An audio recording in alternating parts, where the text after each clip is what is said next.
Shalom. Welcome to the Jewish View. My name is Rabbi Nachman Simon with the Del Mar Chabad Center. And today our subject is Jewish Heroes of America. Now this is an interesting topic because first of all, many people don't understand the significance of Jewish life that it has affected our American culture. Of course, I'm sure many people would, if I would ask, name me a few prominent American Jewish people throughout Albert Einstein, of course, and maybe people would throw out a few other names, and maybe Sandy Koufax, if you're going to use a sports hero, Mark Spitz. And there may be a few people more that you would mention, for example, Henry Kissinger. It goes on and on. I'm sure there's a few, but there's very many also that are not maybe so prominent, and so to speak, that you would say, but behind the scenes, the Jewish people have been, from the beginning of the Jewish American history, the Jewish people have had significant actually effect on many aspects of Jewish history. Now, of course, I'm going to use this book, Jewish Heroes of America, which is very interesting. And, of course, surely in the short period of time we have, we can't go through all Jewish heroes because obviously we're talking about 200 years of history and the impact of millions of Jewish people. But we're going to take a little earlier in history. We're going to go back over 100 years into the Civil War. Now, probably, hopefully, that in future shows we'll get into more heroes, maybe a little bit more current. We'll get up to the modern-day era. And many people are Jewish and that had an effect. Sometimes they're behind the scenes. Sometimes they're Jewish and you wouldn't really know it. Albert Einstein, people do know is the Jewish people. Many times there's people that, oh, he's really Jewish, and you know them and they're prominent, but you didn't understand how really Jewish they are. So let's go back a little bit into American history because it is significant, and we'll hopefully in coming up forthcoming shows we'll talk about more recently. But this one, the reason maybe I picked on the Civil War is because it has been said, and I think it's a little bit anti-Semitic, but I think it's a little bit of ignorance, honest ignorance, that Jewish people are known, all right, they're scientists, and people say, oh yeah, doctors and lawyers, yeah, I know so many Jewish doctors and lawyers. And then Jewish people themselves would say that, and even maybe movie stars and comedians, for example, there's certain fields that Jewish people are prominent in, but it seems that soldiers in the military are not one of those fields. So it comes out sometimes people say that the Jewish people don't carry their weight when it comes to the military aspect of this country. And that's why I think I picked on the Civil War because, well, we'll talk about the other wars, of course, like I said, hopefully in other upcoming shows. But I just wanted to at least bring out that the Jewish people have carried their weight in the wars, in the armies or the armed forces, and have not just carried their weight, have been very prominent in those fields also. So that's maybe why I picked it. It's some field that I don't think people would pick. Oh, Jewish people, sure, they're big in the military. I don't know how many people would say that. Like I said, the sciences and the professions and the arts, people would say that, but that's why I want to, of course, that's what we're here for, to educate, and what people don't know, we're going to fill them in. And therefore, we're going to learn about the Civil War, where the Jewish people, and you have to even remember, and we've talked about it many times on the show, a significant fact that the Jewish people had not made significant amount of immigration to this country until 1880. So therefore, of course, Civil War is in 1860 to 65. You're not talking that many Jewish people, and the population of course, of America wasn't that great compared to today, and surely the Jewish people weren't either, even percentage-wise. The great flood of the Jewish immigration coming to America, you're talking between 1880 and 1920. So saying all that, there's going to be, it shows even in the Civil War way back when there weren't that many Jewish people, there was actually significant amount of Jewish people in the military. And that also goes for the North and South. I mean, I hope nobody's carrying a grudge against the Confederacy after over 100 years, but we're not going to take sides, and it's hopefully bygones are bygones. I don't know how many people in the South still feel that way, but we're going to take that aspect that we're not going to North or South, and their people fought and earnestly for both sides and this is both sides in America. And there were Jewish people, very interesting enough, and people may not think the Jewish people in the South, you think of Jews in New York or Chicago or LA, obviously there weren't too many people living in Los Angeles in the Civil War time, But the South, people say, well, maybe there's a few small communities, but the Jewish people were very prominent in the Confederacy, and we will see that also. And I hope people don't mind that the Jewish people were on the side of the South, but like I said, that's old history. And even both sides, I'm sure, were sincere in their feelings of their side. So that's interesting that we're going to see both sides. Well, without further ado, let's get into it. About the Civil War creates Jewish soldiers and heroes. When the Civil War erupted in 1861, it divided the nation and the Jewish population.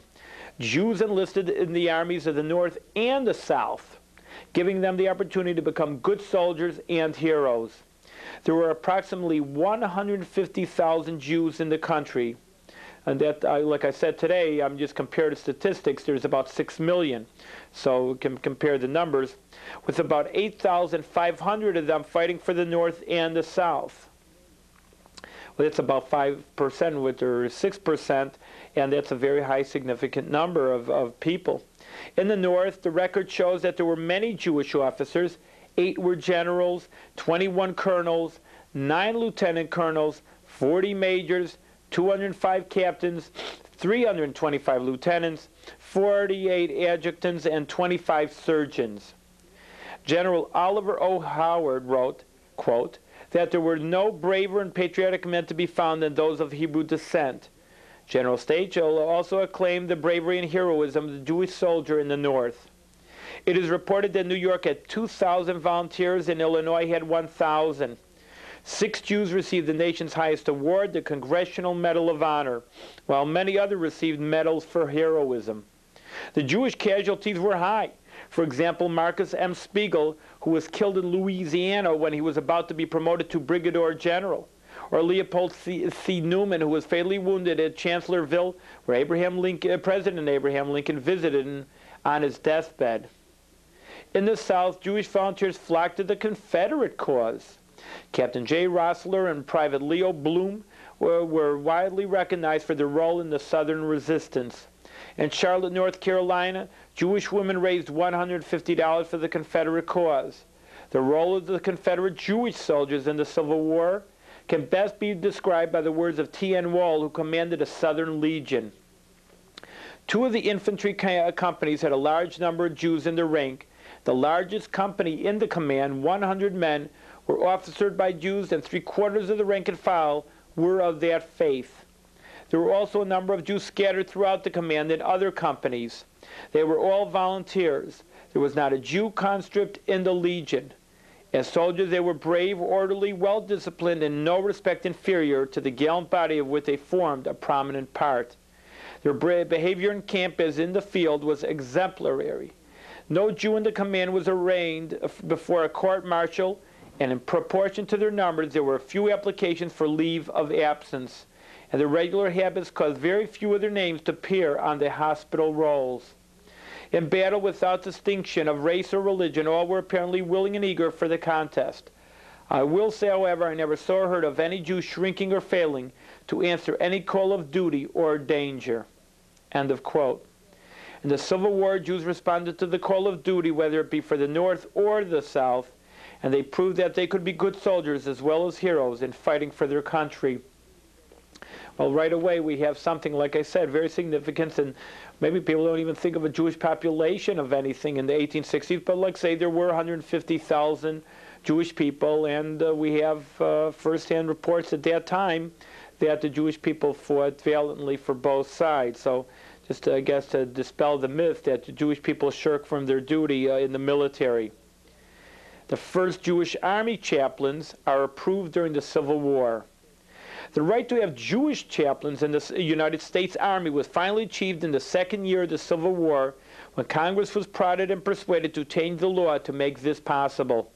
This action came about after Congressman Clement Vallandigham's bill to allow ordained rabbis to be commissioned as chaplains was defeated in July 1861.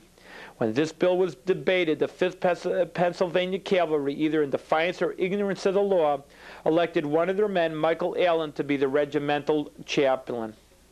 Allen was a Philadelphia Hebrew teacher who was wanted to study to become a rabbi, but instead changed his mind and became a liquor dealer.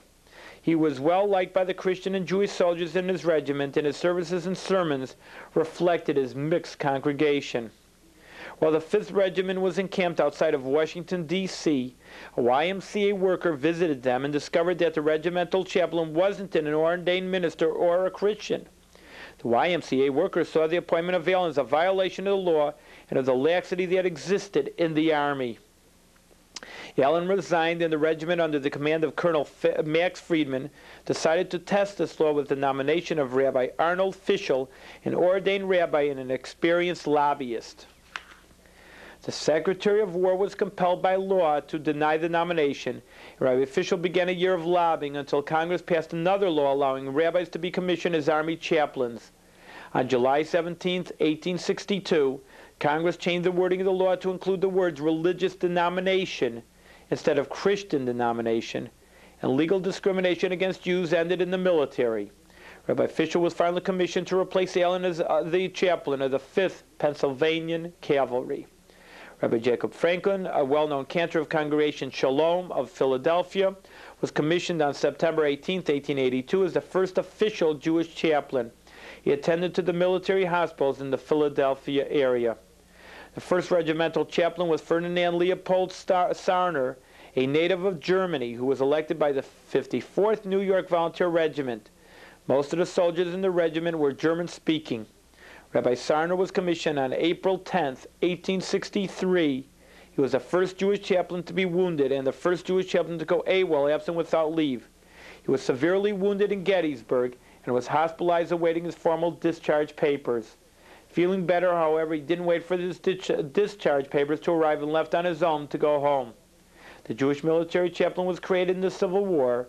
It started a long tradition and legacy of brave and dedicated Jewish chaplains serving God and country. So again, in all aspects of the Army, we see that there is a Jewish presence and, of course, Jewish chaplaincy, which, again, is very interesting to note. Of course, the country was, well, 1776, you're talking almost 100 years old till the Civil War, and the first time when they had to fight for the rights for Jewish chaplains in the Army, and that did take place in the Civil War. But like I say, it's a long struggle. Now everybody's equal. Maybe some people say there still should be some more equality in different areas. I guess it's an ongoing struggle, but there was a major struggles even way back when. Another Civil War story, just to be sure that we cover the Civil War properly. Edward Salomon, a hero of Gettysburg. Colonel Edward Salomon was the commander of the 82nd Illinois Volunteer Infantry, which included more than 100 Jews, when the Confederate and Union armies collided and fiercely battled at Gettysburg, Pennsylvania, on July 1st to the 3rd in 1863. Salomon calmly commanded and led his men in this bloody and intense battle, disregarding the Confederate cannonballs fired at them. His experience in the Battle of Atlanta had taught him to keep his cool in battle, and his constant cigar smoking seemed to help him stay calm. Confederate General George E. Pickett decided to send 15,000 men charging across an open field in a suicidal attack. Colonel Salomon and his 82nd Regiment were in the middle of the heat of the battle to repulse them. He received a commendation for bravery and leadership, and he was brevetted a brigadier general. Salomon was born in Schleswig-Holstein and came to America when he was in his teens. He held down various jobs, and then he decided to go to Chicago to study law. When the Civil War erupted, he helped from the 82nd Illinois Infantry Regiment. His ability to lead men was quickly recognized, and he rapidly rose through the ranks. After the Battle of Atlanta, Colonel John Cleveland Robinson recognized the feats of Colonel Salomon when he wrote, "I consider Colonel Salomon one of the most deserving officers. His regiment is deserving of his high praise. In point of discipline, he is second to none in the Corps. Its record will bear safe comparison with any of the same age in the Army." At the end of the Civil War, General Salomon led his men in a 6-hour parade on Pennsylvania Avenue in Washington, D.C., where General Sherman bade them farewell. Salomon returned to Chicago and was chosen to be clerk of Cook County. In 1869, it was given a birthday present by President Grant when he appointed him to be the governor of the territory of Washington. After his tenure as governor, Selman moved to California and he was elected to the legislature. He was also elected the department commander for California, the Grand Army of the Republic. General Selman demonstrated through his feats in leadership and battle that Jews in America can and do serve and fight for their country when the need occurs. So now we're up to the third story, and just saying that Jewish people, again, and rightfully deserved to be in the head of armies, and they fought together and bravely for their armies. And just very interesting, I just want to bring out to you over here that he's not going to bring out to you, but Jefferson Davis's, and talking, he was the president of the Confederacy, of course, to remember our American history, that maybe he wasn't a hero in certain senses, but the Secretary of State of the Confederacy was a Jewish person. So, like I say, let's give equal time. Now you think of all the Jewish people in Chicago and New York, of course, and there still is a prominent Jewish presence in the South, and they also fought bravely for their Confederacy.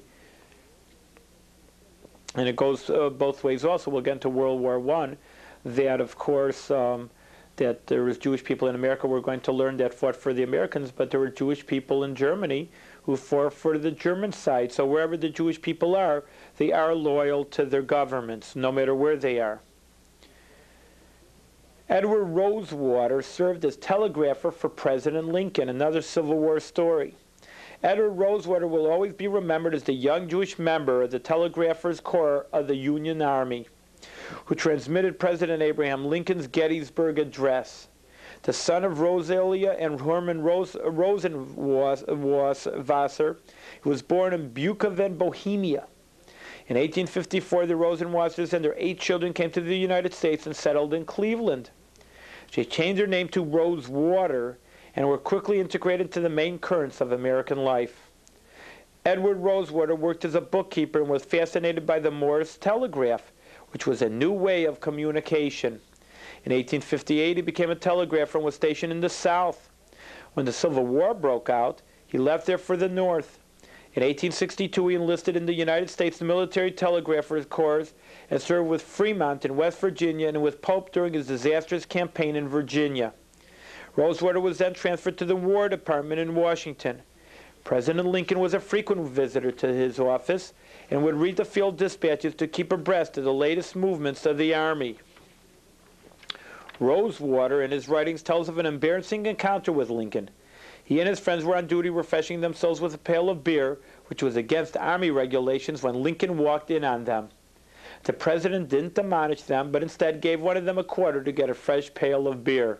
I guess beer was a little cheaper those days, 100 years ago, than they are today. In any case, when the pail of beer was passed around, Lincoln drank from the bucket, the same as the others. When the war was over, Rosewater went to Omaha, Nebraska to work as a telegrapher and as a newspaper correspondent. He founded the Omaha Daily Bee and was elected to the state legislature in 1871. Rosewater became a member of the Republican National Committee and served as a member of many federal government committees. He died in 1906. So again, in every aspect of the Civil War, we see that there's Jewish people behind the scenes helping out, sometimes not behind the scenes, in front of the scenes, as we say, but of course also behind the scenes, which in any war effort, of course, is needed also. You need everybody, not just the people on the front.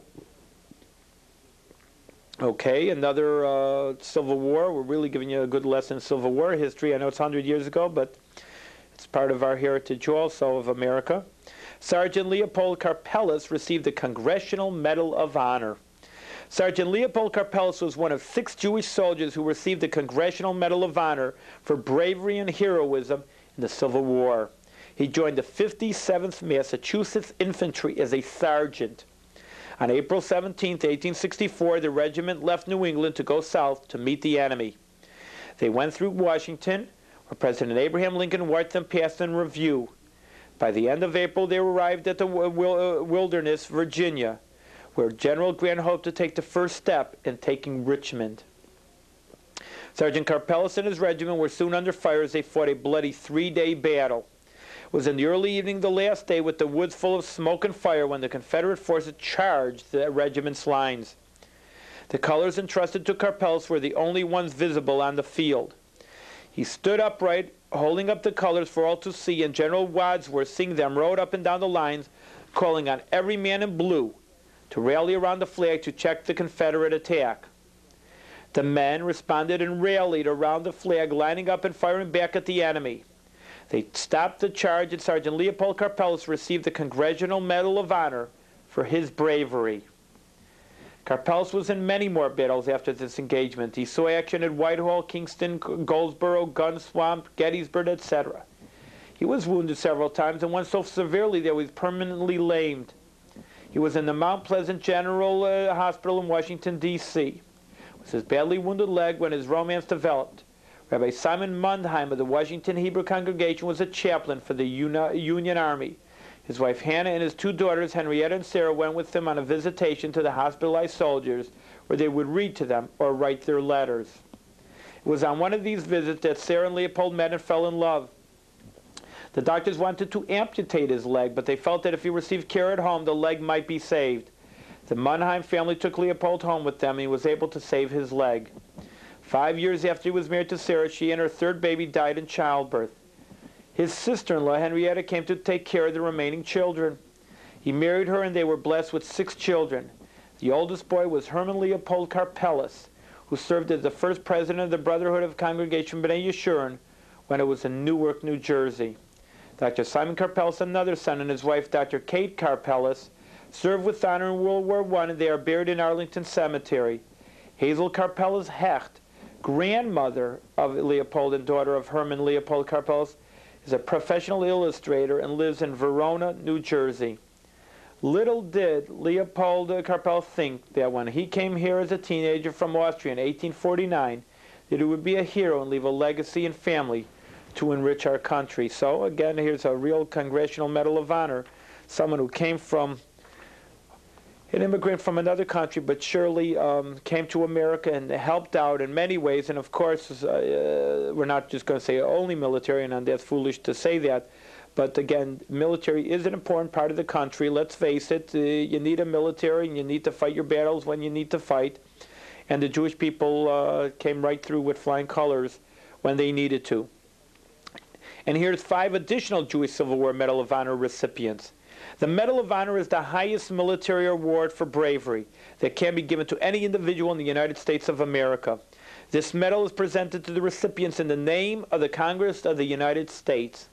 The first medal presented was during the Civil War in 1863. And as we said before, Sergeant Leopold Karpeles was only one of the 6 Jews who received the Congressional Medal of Honor for the Civil War in bravery. Benjamin B. Levy was a drummer boy in a private in Company B, 40th New York Infantry, stationed in Newport News, Virginia. He was aboard a steamboat carrying dispatches from General John Mansfield when it was attacked by a Confederate gunboat.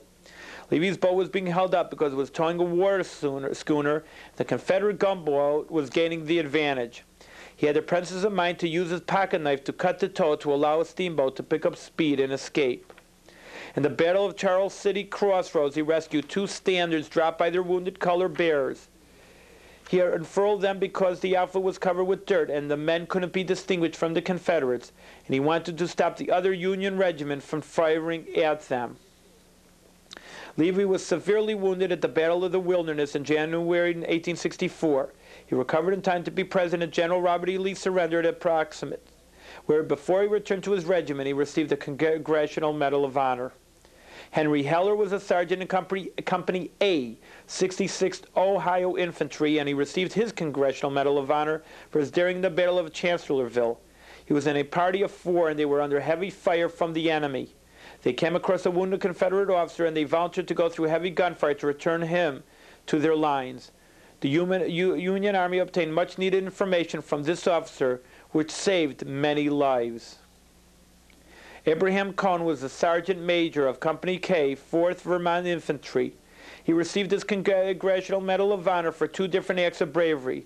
At the Battle of the Wilderness, he rallied and reformed the disorganized fleeing troops from several regiments and established a new line of defense, defense that held. The Battle of Petersburg, Virginia, on July 30th, 1864, he bravely and coolly carried orders to the advanced Union line under severe fire from the Confederate troops. David Obransky was a private in Company B, 58th Ohio Infantry.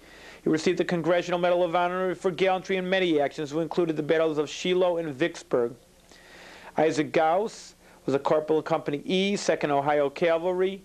He received the Congressional Medal of Honor for capturing the colors of the 8th South Carolina Infantry in hand-to-hand combat while on a reconnaissance along the Berryville and Winchester Pike in 1864. There were 6 Jewish recipients of the Congressional Medal of Honor in the Civil War. They were the forerunners of the many Jewish military heroes who were to receive this prestigious medal in the future wars of our country. Well, just about all for now, but I think we said enough of a Jewish lesson of Civil War, that the Jewish people were here, that they did live in this area, in the country at that time, and of course not only that, but they helped out the Civil War. And I mean, he didn't say so many stories about the Confederacy, but the truth is that they helped out there also, even though they were the losing side, but they did, actually fight very bravely. And therefore, this is important to understand, like I say, that people understand, and we will get into it hopefully in future shows. You know, people are always asking me about the Jewish people in American history, and I think it's educational, and that's why it's not only maybe in the arts, the sciences, and lawyers and doctors, which we will touch upon, because not just your regular physician or regular lawyer in the street, but very famous lawyers and doctors were in American history and made, actually, of course, the American life as we know it today. So I hope you enjoyed our Civil War military progress of the Jewish heroes, but this way at least it removes the false connotation that Jewish people are not military people. When it comes time to be in the armed forces, they're up there with everybody else. Thank you very much.